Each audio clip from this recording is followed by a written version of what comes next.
What if I told you that Red Dead Redemption 2 is an open world game? Okay, you probably knew that. But what if I told you it's actually unlike every other AAA open world game released in the past few years?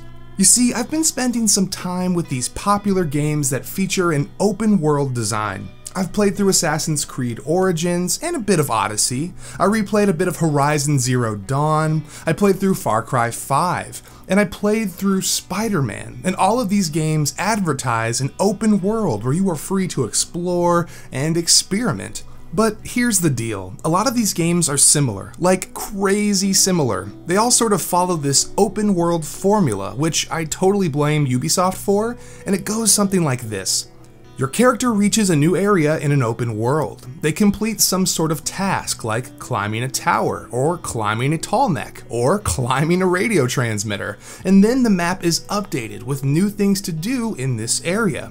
The reason why this formula has stuck around is because it makes open world games more accessible to more types of players. Say you only have 30 minutes to play every night, and you don't have time to explore every square inch of an open world game.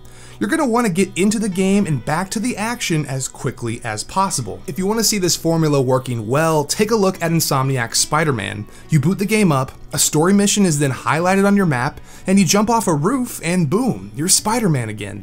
On your way to this mission, crimes will pop up in the streets below, and collectibles will appear on your radar. With almost no downtime, you're back in the action. Spider-Man is an open world game with a huge city to explore, and yet the game is very accessible and easy to digest in smaller chunks of time. So imagine my surprise when I started Red Dead Redemption 2 ready to become a cowboy and found not a zippy intro sequence followed by a series of tutorials, but a gritty 3-hour journey across a mountain in the dead of winter. The characters are cold, the horses are cold, the action is brutal and slow. It was like the opposite of everything open world games had been giving us for years, and yet it was really compelling.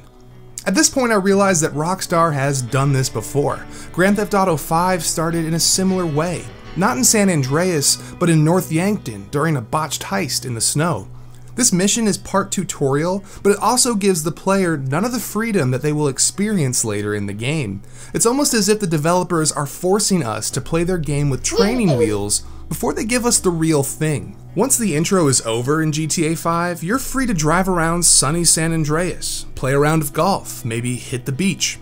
But in Red Dead Redemption 2, things don't magically become easy once the intro is over. Everything in the Old West is out to kill you. Everything in the Old West is messy and complicated, and everything in the Old West takes time, lots and lots of your precious time. I'm not sure who said this first, so I'm going to repeat this phrase without a proper source, but Red Dead Redemption 2 has no respect for your time.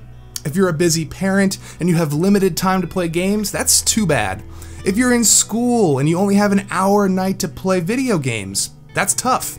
Red Dead Redemption 2 never sacrifices its world building to appeal to players with less time to devote to it. But you know what? I think that's a good thing. I think that's a very good thing. It may seem tedious at first, but these slow and deliberate systems really make you feel like you're living in the Old West. Let's compare the hunting in Red Dead Redemption to the hunting in a game like Horizon Zero Dawn. In Horizon, you take a few shots at an enemy, you knock them over, you hold the triangle button down, and you collect your materials and move on. In Red Dead Redemption 2, first you're going to need to equip a weapon that won't damage the prey, so put away that rifle, cowboy, and get yourself a bow and arrow.